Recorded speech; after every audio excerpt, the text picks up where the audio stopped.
Hi everyone, I'm Danny. This is Neither Here Nor There, Conversations Across Life's Big Decisions. Hi everyone, this is Christina, and we have a very special guest today on our show. It's going to be a good friend of mine.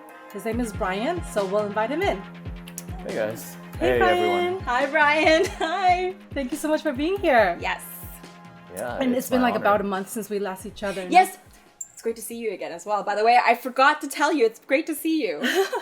Yeah, we should have started. It was nice to meet you, Danny. It was nice to see you again, Christina. Yeah. And nice that we're basically picking up the conversation, I guess.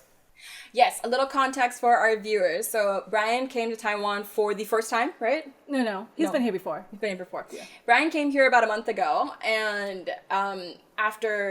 Bryan came here about a month ago, and that's when I met him for the first time, and we had nice conversations about, Life's big decisions. Life's big decisions, and we some existential spiritual stuff. Yeah. And we wanted to continue the conversation here. Yeah. So that everyone else could hear. Of course. So thank you, Bryan, for your time. And to get started, can you maybe share a little bit about yourself? Tell us who you are, tell the audience who you are, and everything like that. Yeah. So my name is Bryan. I was born in Korea, raised in the U.S. I moved with my family when I was 6. So basically lived an American life, with the only exception being that my parents have moved back to Korea now that I'm an adult. So I'm kind of split between the two places. Very confusing. I've always been a very internationally minded person. I've been curious about cultures outside my own. And I think that's governed a lot of decisions that I've made in the past. It's also how I met Christina through the graduate program that we were in. Everyone who comes through Bryan apparently is from the same program. Is that Everyone okay? comes Well, to the then I don't need to podcast? explain. Yeah, pretty much. Then no further context is needed. And I don't know, like, I've actually been thinking about this a lot lately, but I feel like I was raised with a very contradictory set of both chill and not chill. I think my parents are pretty atypical, especially for their generation. Like, they never said, oh, you have to be an engineer or a doctor or a businessman or whatever. They didn't say any of those things. So that was chill, but they're also massive perfectionists, and that's rubbed off on my sister and myself, and we've talked about that. So that's me. Maybe that's really interesting that you say that. Maybe your parents, what do you think that is? Like, was it because your parents, like, they wanted to be more free flowy and more go with the flow, but then they were raised to be very perfectionistic? I don't know. There's a couple ways you could look at it. One structure that I choose to look at it is, no generation ever feels like, oh, our parents were too crazy, so we're gonna dial it back a bunch, right? So I know that for their time, they, in their own way, saw themselves as being iconoclast, and we're gonna do things differently than our parents did. But it can only be such a gradual movement, right? So then they get to a certain point, and then we stretch it further, and I guess that's progress, that's not progress, depending on how you choose to look at it, but that seems to be the direction in which it moves. Bryan, I'm just curious, because you mentioned that you've always had this like global mindedness and all of that. Mm-hmm. Do you feel like that's something like part of your upbringing, or when did you realize like that's, your perspective of the world? Yeah, I've thought a lot about that too, and I really don't know. I think part of it existed innately, because even before I moved to the States, so before I had any sort of international exposure, I have a very clear memory of being gifted an atlas with all the flags of the world. Wow. And like, I would obsess over it. Like, I could name you about 100 countries worth of flags when I was 6. I probably couldn't do that now, but I could then. And the funny thing is, the flag that I thought was coolest at the time, and I had no idea where this country was, but my current girlfriend is from that country, and we've talked about that flag. What? That's Guyana, by the way. That must be some fate. sort of It's destiny. It's fate. Oh, there you go. It is a pretty cool flag. It's objectively a nice looking flag. Wow. I encourage people to look it up. I will actually have to look it up. Yeah. In my mind, it's like blue and yellow, right? Am I right? Ooh, no, you're about to be. It's very tropical vibes, actually. Oh, really? Tropical vibes. We'll look it up. I'll We'll make sure to look it up. Yeah. Now we're all curious. But before we get any further, I want to know, like, where were you before? So right now you're in Vietnam, and right now you're going on a bit of your own self-discovery journey, and like, I want to know where you were before this. Before this, where were you before Vietnam? Yeah. Well, literally before Vietnam, I was in Taiwan, seeing you guys. But before that, I was in New York, and I had been living in New York for 5 years. I had a job doing finance for a renewable energy company, and I was still traveling and being remote a fair amount, though. It's not like I was there the whole time. But yeah, it was a reasonably settled life, and my girlfriend and I made a conscious decision to upend that settledness, so we're in the early stages of figuring that out. But yeah, that was my life at a high level before all of this. Wow. Okay, that must be quite a big change from New York finance, right? Wait, what were you working in? Renewable energy. Renewable energy, Yeah. probably high pace, and then going now to Vietnam, where are you still working right now? Yeah, it's funny because we've been talking about when I'm gonna feel the, like people. Did I cut out for a second? No. Keep going. Okay. You live such a goal-oriented life, and then you quit your job, and when are you gonna feel the pangs of uneasiness, or you have to do something? And I haven't felt that in the least. I've actually been. This time has flown by. I felt no desire to do any sort of work. Yeah. And it's actually a little bit concerning at this point how chill I am about it. But Bryan, it's only been barely any time. People told me that I would feel like, this uneasiness like a year in. Even a year later, I was like, actually, I have no idea what anyone's talking about. And people, wiser minds have concurred with you. That's what they've told me. And I almost think there's some sort of unlayering of, okay, there's a lot stacked on, and let's peel away one at a time. And then once you get to the core of you, then maybe you start getting an itch to try to do something. And yeah, like I still have some more unpeeling to do, I suppose. That's a great way of looking at it. So hopefully the perfectionism doesn't overwhelm you to the point where you're like, no, I gotta peel this back faster and like get to the core faster. Hopefully that doesn't happen to you. Yeah. You're smiling. I'm wondering if you think like You have no idea how on point you are with that comment right now as far as my dilemma. No, I feel like on point with that comment because that is exactly how I am. Like I'm constantly like, okay, this is my year of reflection, but for some reason I have this like thing hovering over me of like, go faster. You're not doing it fast enough. No. You got to do it before the year finishes. So yeah, it's a nagging feeling behind me. So it takes effort to like chill. I'm not a very chill person. It really, it rings true. And I was just talking last night with my therapist about like meditate or mindfulness and embodiment. And I straight up was like, I didn't mean this fully. I do think those are all good things.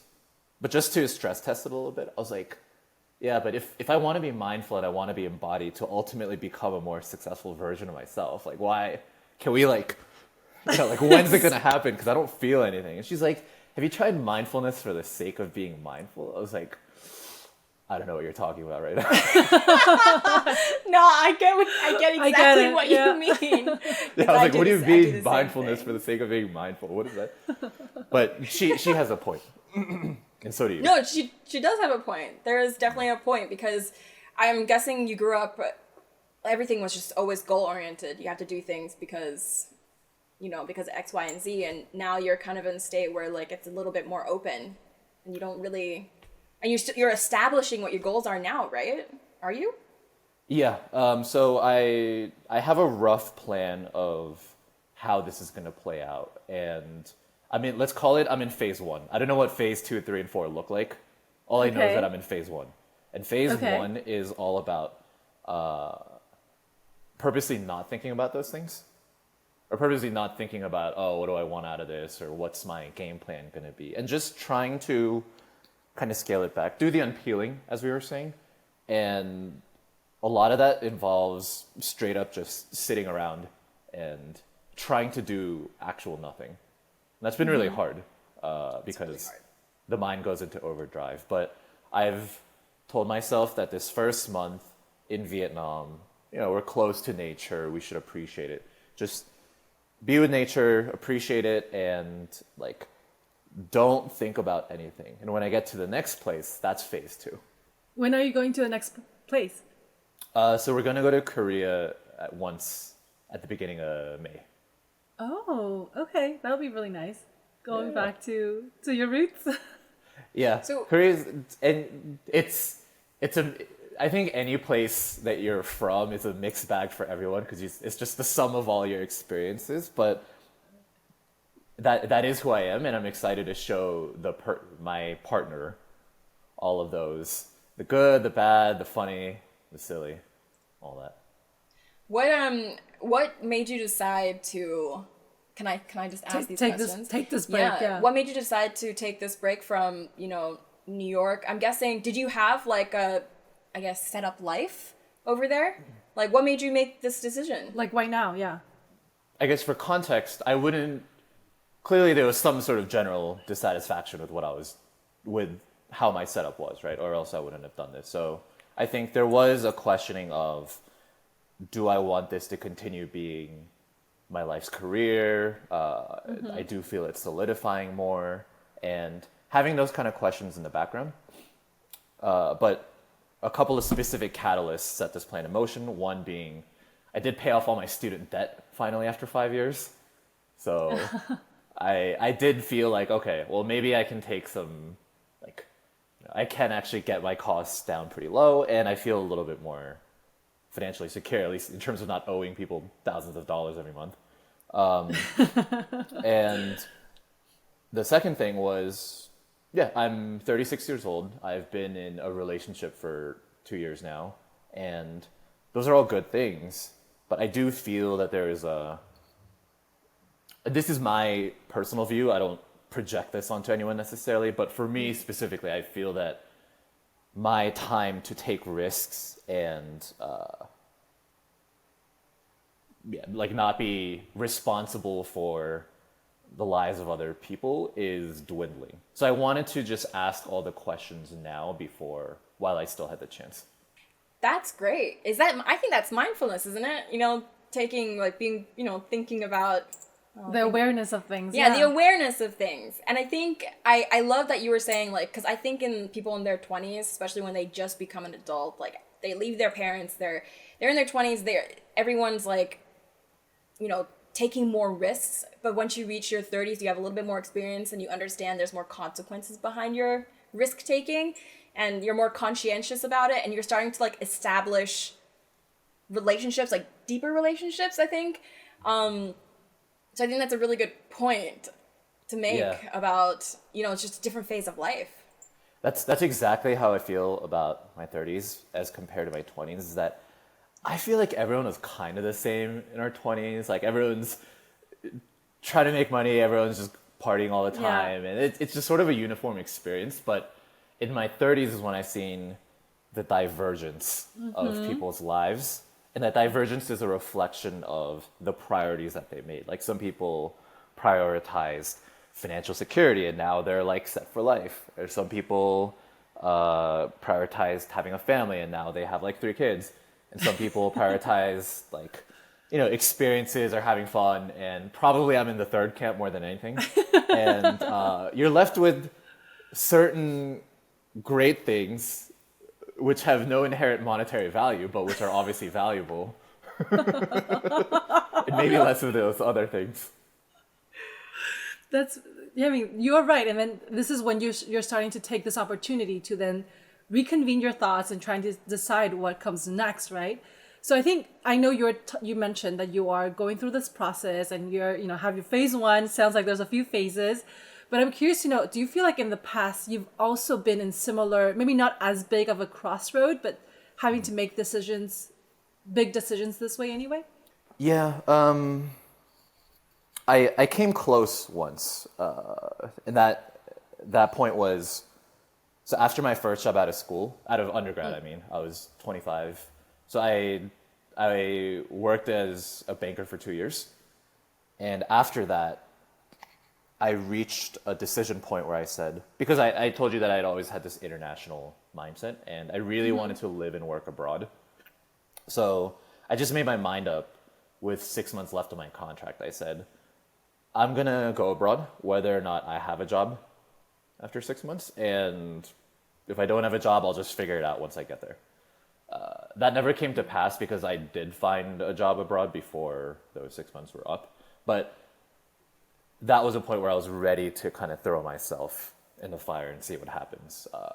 And I guess we're finding out now, delayed, what that would have been like, because now I am doing that. I really wonder, like, what exactly, what do you think was going through your mind when you just made the decision to, like, be like, I'm gonna quit my job, and how long is this entire period for? Is it for a year or 2 years? The current period that I'm in? Yeah, like, how long do you plan to, travel around and, figure things out? Like, how long is this period? I told you I haven't planned phase 2, 3, 4, and 5. Okay, so it's unplanned so far. No. I'm totally messing with you. I mean, yes and no. I have a very rough plan that I would like to have this figured out by the end of 2025. And that's for no other reason than it's just a line in the sand that I drew to like bring some structure into my life. And it's not a hard and fast rule. What happens between now and then, I don't know. But yeah, it would be nice to figure out what I'm doing within the calendar year. That makes sense. Yeah.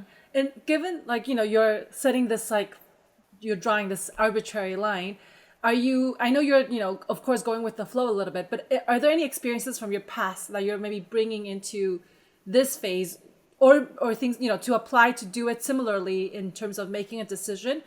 Or is there anything that you've done in the past that you don't want to do in this period? I'm just thinking because there's so many. It's like this decision point is the sum of all experiences that I've had for the last 36 years. So I'm trying to even dissect what, I guess, everything. So clearly from what we've talked about so far, I've had some idea of this type of journey in my head for actually a pretty long time, and maybe even beyond the last year or two. The one thing I think of is just at a very specific level. For example, I'm avoiding places that are overly hot and humid. And that's because... Yet you chose Vietnam! No, but Korea's not that. No, but I'm in like the coldest place in Vietnam, which is still... it's like 25 degrees Celsius outside, but that's Okay. a lot better than everywhere else in Vietnam. Just a side note, Brian, I love how a month ago we were talking in Fahrenheit. A month later, now you're Celsiusing me. No, but I consciously made a choice to switch to... Okay, thank you. I'm not actually sure whether... I think 25 is pretty close to what I'm trying to think of. Okay. I don't... You know what's funny? Actually, since this is a podcast that kind of emphasizes the third culture kid experience, just a random side, I was born in Korea. They use Celsius. And I have a very specific memory of coming to the US and being on that plane. And back then it was long ago enough that you don't have your individual screen, you just have like the big screen at the front. And they were saying the temperature is like whatever Celsius and whatever F. And I was like, what is F? Like, there's another way to tell temperature. I remember having that thought, and now I can only... Obviously, I understand Celsius, like 0 is freezing, but I don't have a good intuition for Celsius the way I do Fahrenheit. Because I can say, like, oh, it's 75 Fahrenheit, but I have to think about Celsius. And I don't know when that changed for me. When you're a kid, it just changes so naturally that you don't even think about it. And as an adult, you have to conscientiously make that choice. Well, I mean, when you went to America, they weren't using Celsius at all. Because I know that. Because I used Celsius my whole life. I actually, of all the different imperial Metrics, the only one I can't do is Fahrenheit. The rest of them I can I can get behind. I can do feet, I can do inches, yards even. The only one is Fahrenheit, and I have no idea why. So when you say 25 Celsius, it's perfect for me. It's room temperature. That's great. Yeah, that's funny. That's how it feels right now. I feel like the distance ones are the least intuitive. Like you have to. I don't know why. Yeah, like you just feel what a foot is or what a yard is, etc. Like I think it's because I can visually see that's about an inch. You know, I can visually in my mind see, and a yard's like, you know, about, was it like 3 feet? A foot is about like 30 centimeters. That's about 30 centimeters here. I can like see it. I can visually see it. But Fahrenheit temperature, you can't see it. No. That's true. Yeah. We have such a crazy, I sometimes feel like, and tell me if we're getting too off topic, but I sometimes feel like America, and you know, it's my home. I love many things about it, but our system of counting and standardization is so, it almost feels like we're purposely trying to do things different than everyone else to like Brian, throw have off you seen people. that video? Have you seen that SNL video? If not, I'll send you after The this George call. Washington one? Yeah. That makes me laugh so much because exactly to your point, it makes no sense. Yeah. It makes no sense. No. Yeah. We've had this 5,280 debate. feet in a mile, and if you don't memorize that, you can't function in society. Yeah. And it even goes to, I was like, oh, it's all the common ones, and then I started scuba diving, and even in scuba diving, so there's a measure for atmospheric pressure, right? I think it's they use bar in most of the world, but you go to America, so like a full tank of oxygen is 200 bar in most of the world, and then you go to America, they're like, oh, your tank is 2,000 psi. I'm like, huh? What? How do I know when I'm out of oxygen? So even for that, we somehow managed to create our own system, and there's some sort of institution creating these crazy measurements, I'm sure. It works. It is. America wants to be different, and they sure are. Sure. They're different. But don't worry about getting off topic because this gal has the script right next to us, and she's gonna keep us on. I'll bring you back. I'll bring you back. All right. So you were saying that you, of course, are using a lot of your past experiences and all of that encompassing, you know, to kind of deal with this new chapter. And I'm just curious that whether or not there's any learnings from them, like why do you think you've changed in the way you approach these big decisions with age, with experience? Like how has that changed? I would like to believe it's made me more realistic about what to expect and what not to expect from certain experiences. Yeah. I do think a lot about what it is that my girlfriend and I are doing right now, being abroad, and I feel like the go abroad to try to answer life's questions is such a such a millennial trope that gets made fun of. Yeah. To find yourself? To find myself, exactly. And so I'm trying to be a little bit careful about it with myself, because by careful I mean you move to a new place, it's not going to change who you are. You know, speaking of SNL skits, there's a great there's a great one with Adam Sandler. I think he's parodying a tour company that operates in the New York area. He's basically like, it's like tours to Italy, but if you don't like how you look in a swimsuit back home, you're not gonna like it in Italy either, basically. But I don't disagree with that. I want to interject here. I do understand that whole trope thing because I do actually believe, because I kind of did that thing where I traveled around a lot and I realized that actually doesn't matter where I am. But the thing is, taking yourself out of the, like, I don't want to say monotonous, but like the repetitive environment, and it's about disrupting, right? You're disrupting it by changing your environment, by changing like your daily life, and it puts you in a completely different mindset and gives you a different perspective. So I know that it might be like a stereotype, but it's a stereotype for a reason, because it kind of, you know, it's a method. It's a method of doing things, right? So it could work. Yeah, it is. It's a method. I do agree. Clearly, I wouldn't be here. Well, I mean, there's many reasons why I'm abroad, but I was going to start by disparaging it and then bring it back to the fold a little. And you basically did the bring it back to the fold for me. I'm so sorry. I ruined that for you. No, but it's okay, because you are saying exactly what I'm thinking, that all of those things are true. Like, it is possible that we dive into it trying a little bit too ambitiously for it to answer all our problems. that's not going to be the case. But I do think there's something about breaking the routine, as you said, being forced into an unfamiliar routine in an unfamiliar environment, and maybe that dislodges some of the rocks that are stuck in that river flow of your thinking, and that could unlock some new things for you.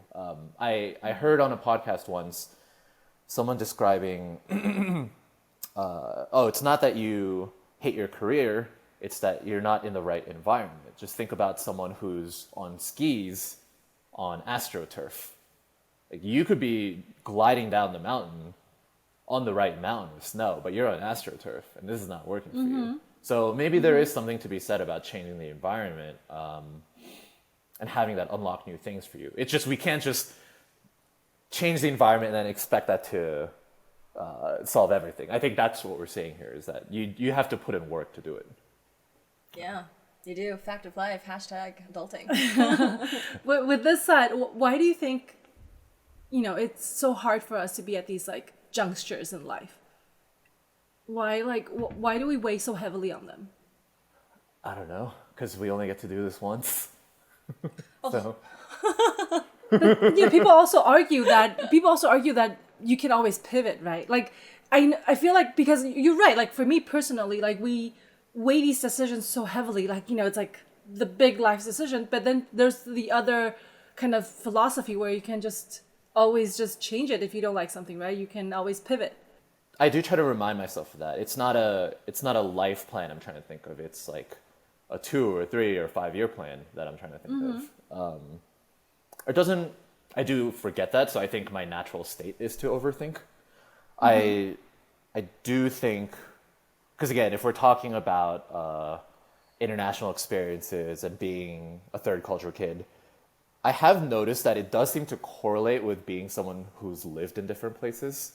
This overthinking. That's my theory, because if you're someone who's lived in one place or one culture and grew up in that one culture, and everyone you know kind of lives by the values of that one culture, not always the case, not universally, but I've generally noticed there's more acceptance of, like my uncle did that, my dad did that, so I'm going to do that. Like, why wouldn't I?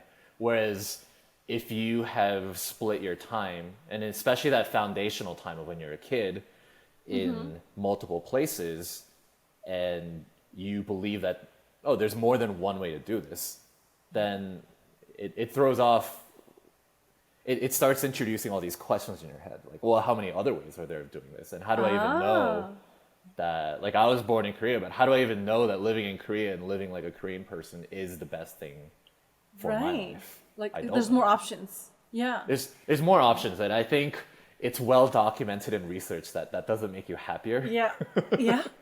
Completely. Too many options is actually not a good thing. It isn't. I never really thought about it that way. Thank you for like sharing that. Yeah. I feel quite profound about that one. Analysis paralysis for sure.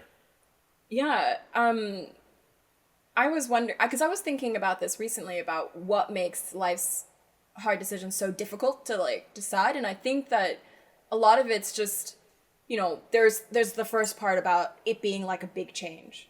Like, change is always difficult. It comes with some stumbling, right? A learning curve. But then there's also like changing the status quo. You already have like you have like roots. You already have roots here, and now you're like taking up your roots and moving somewhere else. So that's also change. But I think it's also because you're like weighing your value system in a sense. And that's related to like, I don't know, your core beliefs, and that's related to you and how you think, how you feel. And so of course it would be hard, because you're putting your value system on a scale. What's more important, staying here with family or moving halfway across the world to discover yourself, find a new career? Which one's more important? And that then decides, it changes the scale a little bit. So, I'm choosing to go halfway around the world. That's for me, it's great. But then, I spend less time with family, and that changes your own core beliefs. It's right? all about, it's about trade-offs. That's what you're trying to say, right? Because you can only spend so much time.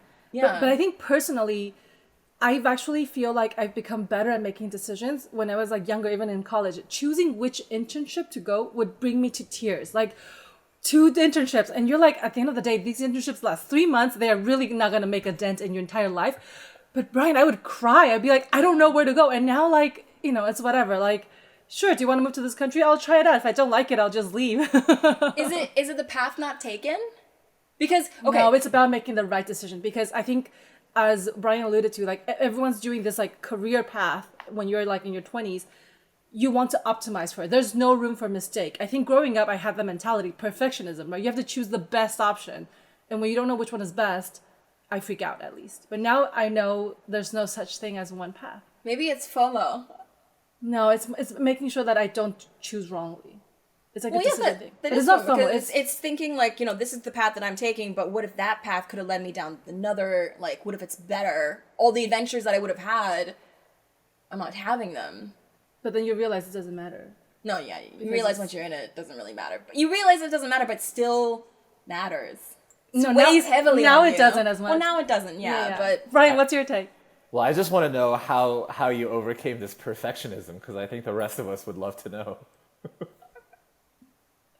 Because I realize, like, nothing is truly, like, even if Danny and I talk about this, like, where do you want to be in, like, 5 years? Honestly, like, who knows where you're going to be in the next 12 months? Like, at this rate, the rate that we've changed, like, the places, you've been to, you can try to plan as much as you can. There are certain things you can aim for, right? But there's also this, I mean, you and I know, we like, there's this, like, thing there are things beyond our control. So, it doesn't, I think that's one aspect of it. But the other aspect is, I think everything that we needed to do was in our 20s. We needed to go to the right college. We needed to go to the right jobs. Now we're at a place where it's like free fall. There's no right path anymore. Do you agree? Yeah, it kind of, when I mentioned earlier, people are diverging in their 30s, I guess that's kind of a parallel to what you're saying, that there's a structure, there's like, start off on the training wheels here in your 20s, but now you're totally off on your own. Although my reaction to that, I agree with everything you said, but I also could equally feel the complete opposite about it. Like, when you're on your training wheels, you're fine. You can come back. Everyone else is here too. But when when they let you out and then you're in the forest and suddenly you're by yourself, then it's, what am I doing here? And also, where's everyone else and are they in a cooler place? Speaking of FOMO. Right. I'm actually, thank you for bringing this up. I'm actually really curious if this is somehow, not to generalize, but tied to also just gender. The reason I think there's more pressure for us earlier versus your idea of training wheels is, as women, we're like, we have a time, like, you're like, by the time your 30s, you have to do all of this. So then you cannot make too many mistakes when you're early on. Versus I think men are maybe socialized a little bit different. So you feel like you can mess around a little bit more before you have to make big decisions. That's my observation, maybe? Yeah, general observation. I think I feel exactly the same way. Like, women definitely have, well, not definitely, but, from the way I perceive it, we have a bit of a time, like a clock, and men have a little less of one. What do you think about that? I think that's very fair. I do think about, of course, having a family, having kids, all that. It's not that that's not playing a role. I mentioned I was 36 and I want a family, blah, blah, blah.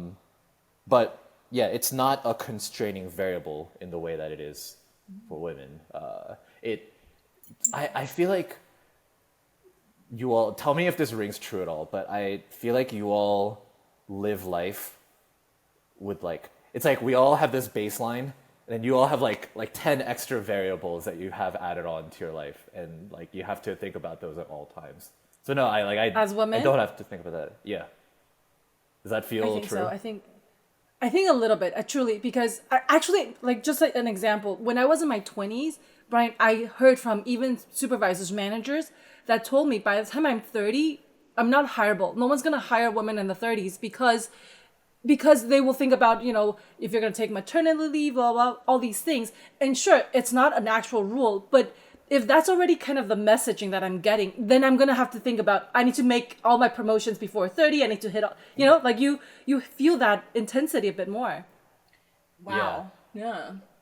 Yeah. So, geez, if someone said that to you straight up, then for sure you feel the pressure. I'd be like, well, then I have to start proving myself. agency or what? Like, who says that to people? This wasn't even, this wasn't even an interview.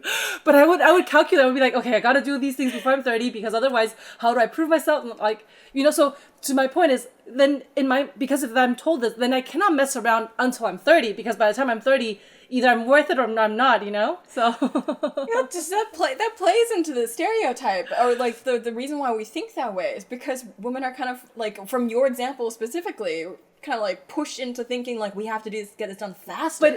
But it is like it's not just the thinking, it's reality. Oh. Do you feel that pressure? No. I don't, and I feel uniquely unqualified to weigh in on this experience. but just to take us a bit farther out though, Bryan, given that you are the token male in this conversation, can you tell us like what things like weigh heavily on men, if any?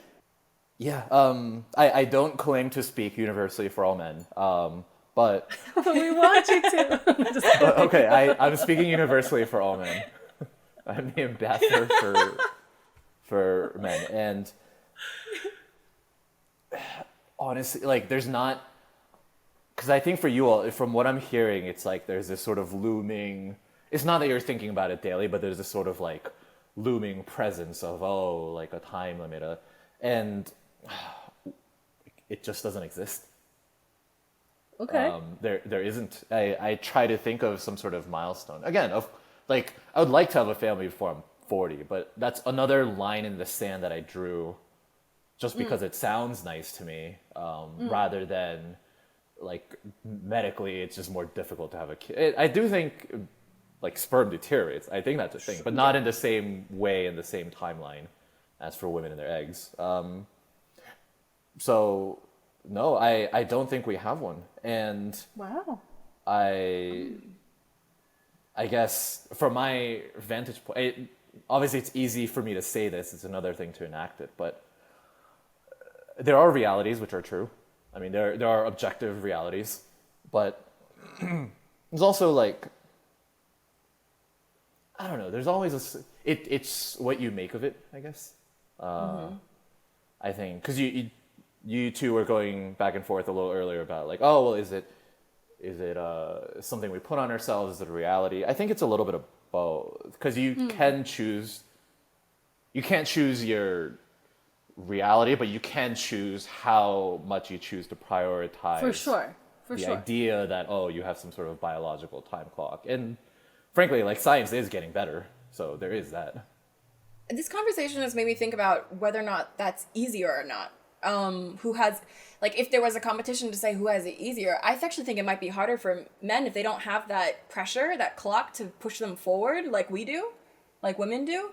Do you think that might be harder, actually, to, like, because you actually have to choose the responsibility if you want to be at the same rate as, like, I don't know, getting the mature ones survive. Yeah, I mean, am I like, I'm just like throwing that idea out, but what do you guys think of that? Like, do you think that makes it harder, actually? Because you have to actually choose to speed up your clock, to give yourself the pressure to, like, do that. That's actually kind of harder. Maybe. Is it? I don't know. It's a good point, and at the risk of creating a soundbite where I say that, oh, it's harder for men. No, but it goes back to the analysis paralysis, right? Because, yeah, obviously we would prefer to not have constraints on our lives, but sometimes it does help to guide you to a decision, or at least, here's the real thing. I think it helps you to have less regrets, because you say, like, oh, well, I couldn't have done it differently. It wasn't even up to me, versus, so then, if you're not completely satisfied with your life choices, you are able to take it in stride. Oh, there's nothing else I could have done. Versus if I had total freedom and I chose a path and now I feel lousy about it, well, now I'm blaming myself. And that is the real pain. You know? Wow, you saved that answer like crazy. I set you up for, like, that answer. You totally saved that. I like that. So should we just go with the flow? Like, is that better? Just go with it. Like, stop overthinking. All that being said, if scientists announce tomorrow that they found a way for men to give birth, I'm going to say, fuck no. I'm going to pretend I haven't heard that news at all. Like, what? Fair enough. That's fair. Honestly, That's totally fair enough. honestly, we wouldn't want to wish that on you guys. Yeah, no. We hear it's a tough experience. Oh my god, yeah. But I guess maybe I'll throw it back on you two. Like, does not even this specific constraining variable, but do you think that helps make you make decisions easier / live with them better afterwards? I'll answer first, but I honestly, like, since you've known me and through my, like, during COVID, I somehow, I don't even know how, have come to this, like, go with the flow mentality where, like, if things happen, great. If things don't, whatever. This is life. Like, but to be fair, the reason I also have such laissez-faire attitude is because I don't prioritize it, to your point, right? Like, it's not something I'm, like, trying to aim for, be it having kids or all of these things. So I don't feel that much pressure, versus I know a lot of other women are more, are seeking it out. So then they feel that pressure, and that is maybe creating more either constraints or not constraints in decisions. But for someone like myself, we'll let the birth charts decide.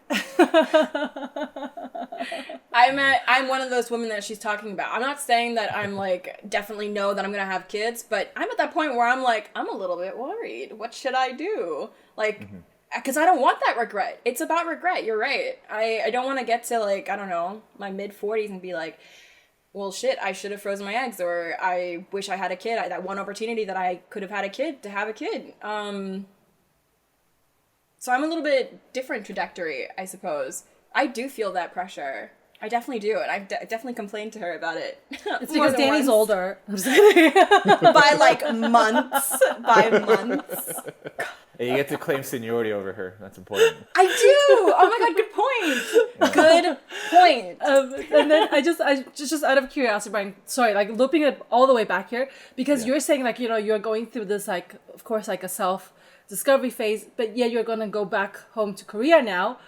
How is that conversation with your parents? Like, how are your parents viewing your time off, or whatever you want to call it? Like, I'm just curious. Because you said also, like, they seem free-flowy, but they're also perfectionist mentality.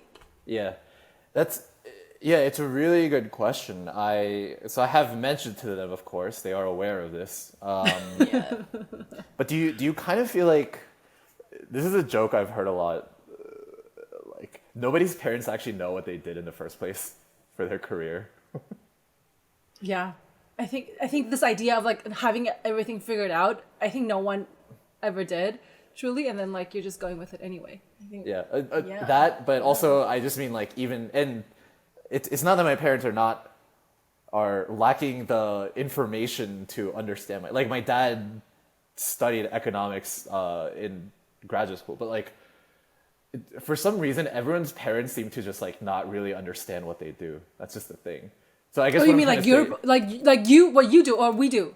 No, like my previous and all former jobs. Oh, for and sure. Everyone else's. No, absolutely. My parents have no idea, like, what I studied, what I do. They were like, "What do? You just fly around all day and do nothing." Yes, you're right. I think they just think. Have you ever seen that GIF of the cat clacking the keyboard? It's just like, oh, he just goes into the office and does. And clacks. Yeah. So I say that because maybe there was some cushion already in that, like, yeah, my parents generally understand it's finance, it's for a certain type of company, but they never really So then if I say, oh, I'm going to do something else, it's like, well, okay, we only understood the basics anyway. But yeah, no, I did mention to them, they are supportive, but I wonder if when I go there and I have the longer conversations, maybe something will come out. Because I think they are supportive of me exploring and trying to find something that's better for me. I do think there is, especially as time goes on, some worrying about, am I not going to be financially secure? Like, am I ever going to find a job? Or are you moving home? Yeah, parents are parents, right? So, like, oh, like, is he going to starve to death? Like, that's just... Fair enough. That's what they We'll ask. check in with you when you get to Korea to see how you're doing. That would be interesting, yeah. No, it should be a very interesting phase of this journey because of all that's laden into what Korea represents. For me, as it would as any place that is their homeland would be for anyone. Yes. Exactly. Do you feel very strongly Korean? I mean, no, but also yes. Interesting. I clearly in the way that I act and I don't fit the bill of someone who just came from Korea just now, but I do feel more Korean than say someone who, because my parents moved back to Korea and I visit them twice a year and I am reasonably connected with, I still speak the language, I still am keeping up with what's going on. So I do feel an attachment to it. And especially as I am of age where, the next generation is off in the horizon, and how much of the culture that I was given do I want to pass on to them? It is something that is more on my mind than, let's say, if my family just straight up immigrated to the US and we never have to think about the old country again. The old country. Yeah. Fair enough. That's interesting. So are you talking about passing on third culture? Is that what you're saying? Yeah, in a way. I know that I would like for them to be able to speak Korean. If for nothing else, then I would like them to be able to communicate with their grandparents. But if they're going to speak Korean, I have to speak Korean. And I speak Korean, but it's not perfect. It could be better. So that's also a motivating factor for going to Korea. Is I've always thought, as an adult, I should just try living here for a little bit. And because of a job, because of obligations, I can't really stay here that long. But now I do have that time. So maybe I'll stay a month and see what I learn. I'm booking my flight. Ooh, I'm booking my flight Oh, too. I'll come visit. Well, come You should crash totally at come, both yours, of you. Bryan. I mean, I'm gonna. Okay, well, I'm gonna be living in a box. But you're welcome to come crash in the box. But no, yeah. I mean, it'll be the best time of year, so absolutely come visit. I've never been to Korea. Okay, you haven't been to Korea? We can go get matching Botoxes. We can go get matching Botoxes. To stay young forever. You can come with us. You can do it. It's a thing. Men do it. Men do it too. You can come join us. I'll just do it and see what happens. Well, it's funny. Because I'm planning this trip, and my girlfriend is gonna join me in Korea for 10 days. I've never had to plan Korea around the perspective of what would a visitor and what would a woman, not that all, this particular woman that I'm dating want to do. So I'm looking up all these things that I had no idea existed. Oh, wow. There's a thing you can do where they consult on your color palette or what Yeah, your color profile it's should all be. over my Instagram. She told me about that. Yeah. Okay, so you can do that, and I'm looking into it. I'm like, what would they say about my color profile? Because my color profile is black and blue and varying shades of lighter black and blue. So If you do it, can you please record it and show it to us? Because I'm genuinely curious about that. Very, very curious about that. yeah, let's see. I think that would make for a good. Yeah, like a follow-up, you good know. follow-up on Bryan's journey. His color palette. It's color palette. Yeah, I didn't learn anything, but I learned what my color palette should be. It's a lot of hot pink in there. Priorities. All Gotta look right? good. Gotta look good to be successful, Bryan. Exactly. Right? Yeah. Anyway, guys, I think we are coming to the end of our conversation time. Before we wrap up, Bryan, is there anything else that you feel like you wanted to share on this topic? In making life's big decisions that you feel like you haven't talked about. I feel like we've covered a good amount of ground. I would just say that it's okay to not be sure, because I'm extremely not sure, and yet here I am, and despite my parents' concerns, I continue to feed myself. So check back with me in a couple months. Yeah, we'll see what Bryan's up to soon enough. Yeah. Well, thank you so much then for your time. Enjoy the rest of your time in Vietnam, and then maybe we'll see you in Korea. Not even maybe, we'll see you in Korea. We'll go get, if you haven't got any color matching thing, we'll do it I'll with get you. colors. Oh, just come for that. Yeah, that would be great. Bonding Yeah. experience. Love it. Well, thank you so This- much, Ryan. I'll talk to you soon. This is really Ryan. fun. Talk to you guys later. Thanks. Bye. Bye. All right. All right. He said some things that really like were profound to me. That one where, cause remember when I was talking about how like, do men or women have it harder? And like, it's not like I'm trying to make it a competition, but it was the first time I ever thought about it. Like women have women kind of do have that time pressure, but men don't. Like, do you think that actually makes it harder? And he made a good point about, it's all about not regretting. Like, and for, at least from his perspective, you know, he said it was like unlike women where you kind of have that time pressure and that part isn't their fault, but with maybe from his perspective, like at the end of it he'd be like, oh, the only person I can blame is myself. And I thought that was really interesting. I never even thought about that. What were your takeaways from that? I think it was very interesting to kind of talk to him because even though you know, Bryan and I on the surface have a lot of similarities.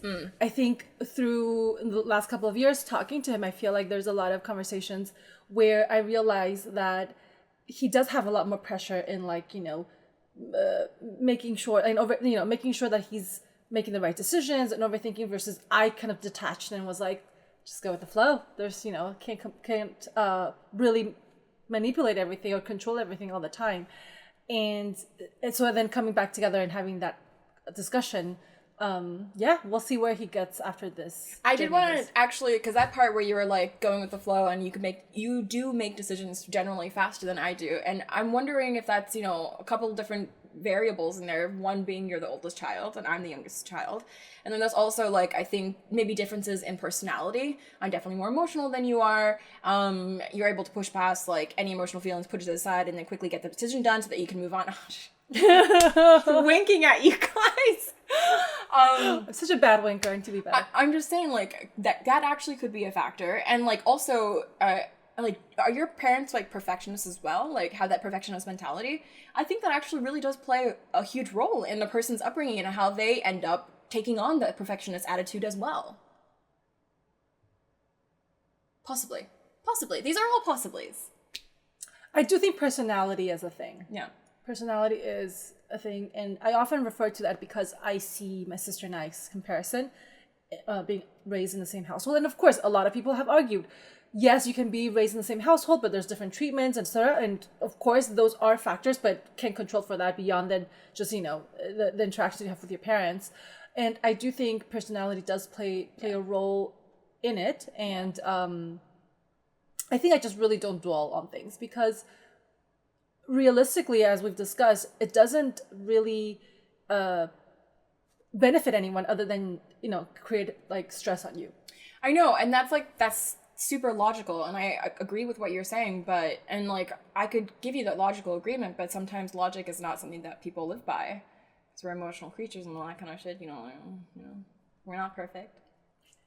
Oh God! The reason I think of this often is because one of my previous jobs, I was contemplating moving to a country in Southeast Asia, and a lot of people will come to me and be like, oh my gosh, like, why would you do that? That's such a big move. Like, you know, how do you feel about it?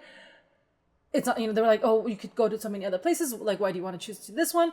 And I was like, honestly, like, I could try it out. And worst case, like, what's the worst case that can happen? I go there for a few months and I realize I don't want to be here. I have the, thankfully, unfortunately, I can just leave. Like, I'm not in a situation where this is forever. So why not try it out? You know, like, has always been my attitude. And I feel like that relieves me of this idea of like having to make the right decision anymore, because I know I can always pivot out. But it is probably tied a little bit to like the confidence in knowing that you can make it work no matter what. Yeah, and there's also the thing of like, I know that you also are more easygoing with change, and you're more easygoing. You very much, it's very much ingrained in you where you know like this moment doesn't last forever. So like I may be living right now for like 10 days in a really shitty hostel that's really gross, but you you do better. There was the one time we went on a tour. Remember we went on that tour and it started pouring down rain and you were like, Danny, this is so interesting. I've never been here before. And you're like, Danny, isn't it interesting? I'm like, it's pissing rain. I'm miserable.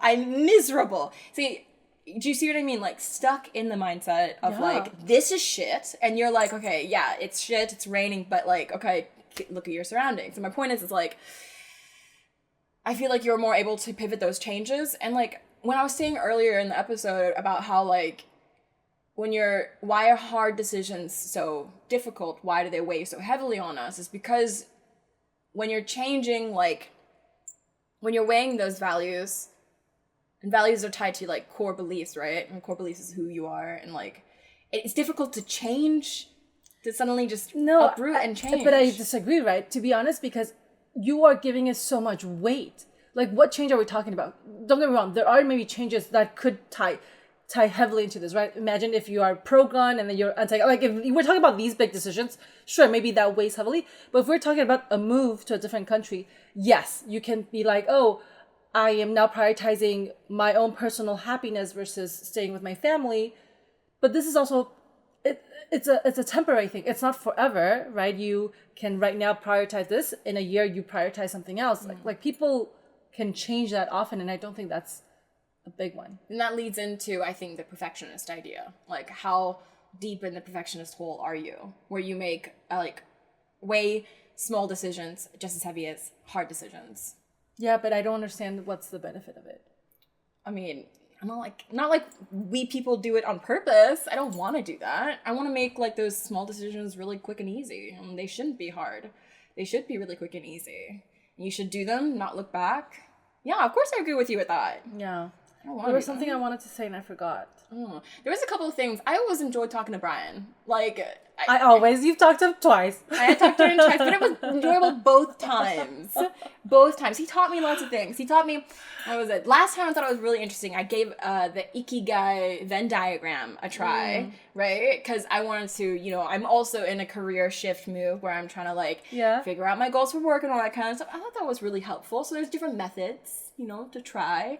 And then, interesting. Yeah. Nice to get a guy's perspective on like some of the things that we talked about today as well. Yeah, it's always nice to talk to Bryan. It's always nice to talk to Bryan. We didn't even talk about his Spanish, connections there, but we'll save it for next time. We forgot that last time too. I feel like I didn't ask him that last time too. Oh, that's okay. All right. Bryan's a very interesting character for those who know him. Okay. Is there anything that you wanted to tell the audience? Because we didn't really get an introduction. About Bryan? No, I'm not about Bryan. What you been doing this week? We usually save it for the end. Oh, do we really? Yeah. Oh. We haven't filmed in so long that Danny doesn't remember. It's been like a month, but for some reason, I feel like my memory is like, I feel like as I get older, oh my God, just can't remember anything. What else has been going on with us? I'm flying back to the US soon, so for those who need to find me, I'll be there. I'm learning to wink, guys. Sorry, I'm like not a good winker. Danny's better winker. Oh, really? That was smooth. I actually don't know if that was smooth or not. Anyway, yeah. How about you? What's new with you? Wow. Nothing comes to mind. I know I've been really busy doing my art stuff, and last weekend was really fun. I went out with my niece, and we were listening to Disney music, and nice. When I dropped her off, this is really embarrassing. When I dropped her off, so I dropped her off, and like I was above like a sewer, so like when I left, my car kind of stunk a little bit, and so I got to a stoplight. I undid the windows, and then I carried on and put on the music as well, and then the green light turned on, and then I hit another stoplight, and my windows are down, and I have colors, Pocahontas' Colors of the Wind. Yeah. It was like blasting because that was the last thing we were listening to, and it was right at the the climax of the song, and these motorcycles just roll up next to me, and I'm blasting Pocahontas, and then all I could do was just, what's up? Because I'm not backing down after that. You can't just change the song. So I listened to the whole song to the end. Yeah, that's what happened. That's probably the most eventful thing that's happened to me. That we can share. There are things that, we cannot share. Yes, but- because I'm interesting and I need to keep some mystery about me. Well, stay tuned. We actually have really interesting episodes coming up, so everyone should stay tuned. Yeah. Interesting guest speakers. Yes, we do. That will be in person. The next 2 people will be in person. Oh shit, that's right. Yeah. We'll have to fit them in somewhere, so Stay tuned. We'll figure it out. It's gonna be nice. Anyways, okay. Thank you everyone for listening. I hope you enjoyed this episode. If you have any comments, feedbacks, or anything to anything. Show us you're listening. Yeah, show us you're listening. Anyways, we just want I don't some sound love. that needy normally. Sorry. Okay, well, follow us on all the different social medias, and we hope to see you next time. And thanks so much for watching. Bye, everyone. Bye.